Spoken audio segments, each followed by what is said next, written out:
Welcome everyone, and thanks for being here. For today's great adventure, we find ourselves at Typhoon Lagoon here in Orlando, Florida. And I'm gonna show you around, compare a little bit between the Blizzard Beach and Typhoon Lagoon, which are both Disney water parks. And I'm gonna show you the best thing about Typhoon Lagoon. So get your SPF shirt and come join me, please. And the park is open from 10 a.m. to 7 p.m. And here's a quick shot of the map of Typhoon Lagoon. Typhoon Lagoon opened June 1st, 1989, which makes it a little bit older than Blizzard Beach. And the theme here basically is a typhoon came through and there's a bunch of shipwrecks and surfboards and debris all over the place. And that actually makes some great photo ops around the park. And after you pay for your tickets when you first walk in, there's actually a really nice photo op right in the beginning of the park right here. And the somewhat ironic thing is, we are in a tropical paradise, subtropical paradise here in Orlando, Florida. And we do get typhoons, but here we call them hurricanes. So it's kind of poetic, I would say. And it is hurricane season right now, during the time of this filming.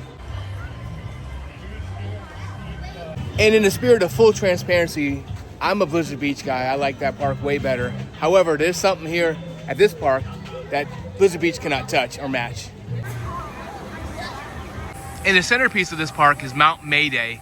And sitting on top of Mount Mayday is Miss Tilly, a stranded shrimp boat from the typhoon, and every 30 minutes she erupts a geyser of water.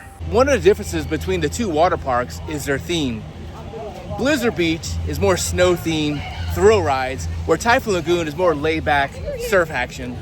And we're gonna head up the mountain trail to the overlook to get some views of Typhoon Lagoon. Blizzard Beach has one, it's called Mount Gushmore, and the views are really spectacular up there. Let's see what we can see up here. Here's a shot of the lazy river here, but I'm trying to get to that bridge up there. See if I can make my way over there. And honestly, there's quite a bit of photo ops here at Typhoon Lagoon. I'm gonna try to get some more in the video, show you. There's really nice opportunity to take some photos here. The Mickey ears. And I found the overlook. Hey, check it out. It's on the bridge. It's definitely feeling like some Indiana Jones action going on. Little Temple of Doom. It's nice though. And here, take a closer look at Miss Tilly. And here I'm at the official spot of the overlook. It's a little obscured because of the wall here, but as you see, there's the bridge there. Mount Gushmore is 90 feet tall, so it's a lot better views at Blizzard Beach, but you get the gist of it up here. Let's head back across the bridge and see what else we get ourselves into.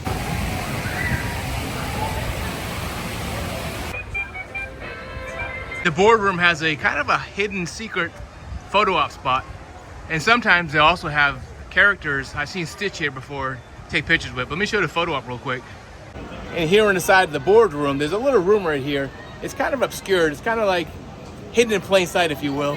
But it's a nice photo op right here. And here's a nice shot of one of the rides called Howabunga Cowabunga. It's 3 slides, 5-story, near vertical drop. And that's a little too much for you. They have a nice little viewing area right here where I'm at to enjoy all the action. And one thing about Disney theme parks and water parks is change. And in my opinion, not a good one. In 2016, they got rid of the shark reef and basically replaced it with sand and lawn chairs. I'll let you see the remnants of it. And here it is. This is the area where it was at. Straight ahead is where you got your snorkels. If I can find some pictures online, I'll insert them in here. But here it is, sand and lawn chairs.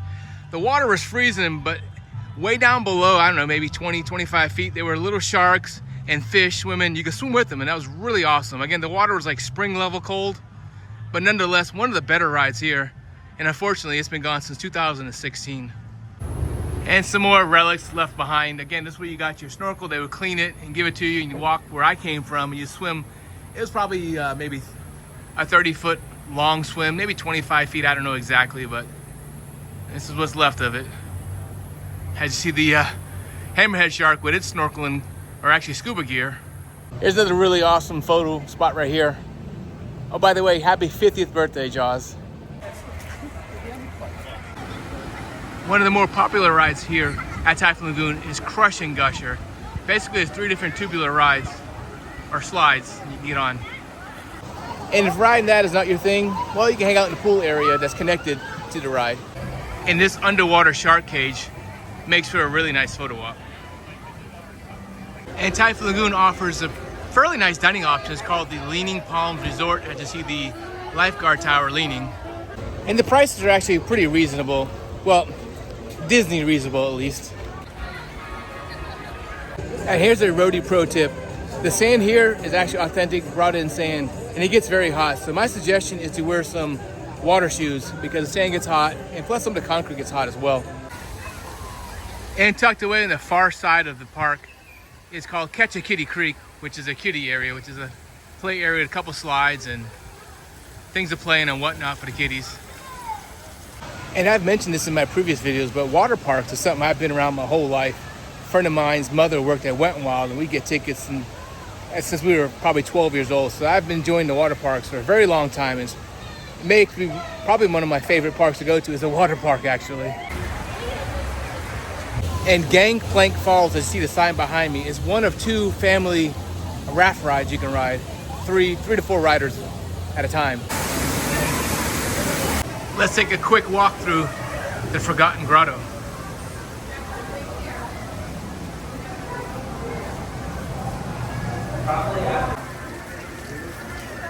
Adventure Falls is the other family ride, 3 to 4 riders as well.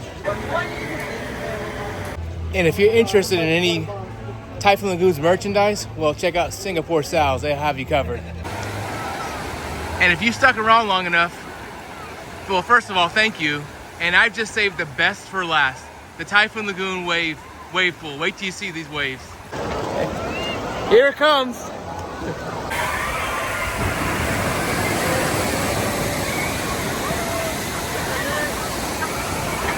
Look at it.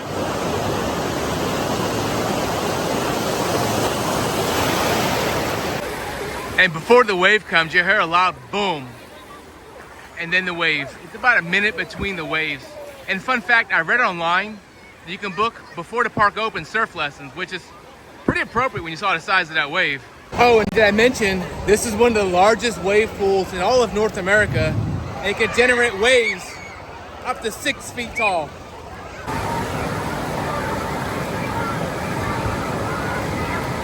And in my humble opinion, that is the best thing about Typhoon Lagoon. I hope you enjoyed this video. Please like and subscribe. Take care. Until next time, bye from Typhoon Lagoon here in Orlando, Florida. Hey, thanks for watching this video. I hope you enjoyed it. If you did, please consider becoming a channel member. If you already are one, thanks for the support. Let's grow this together.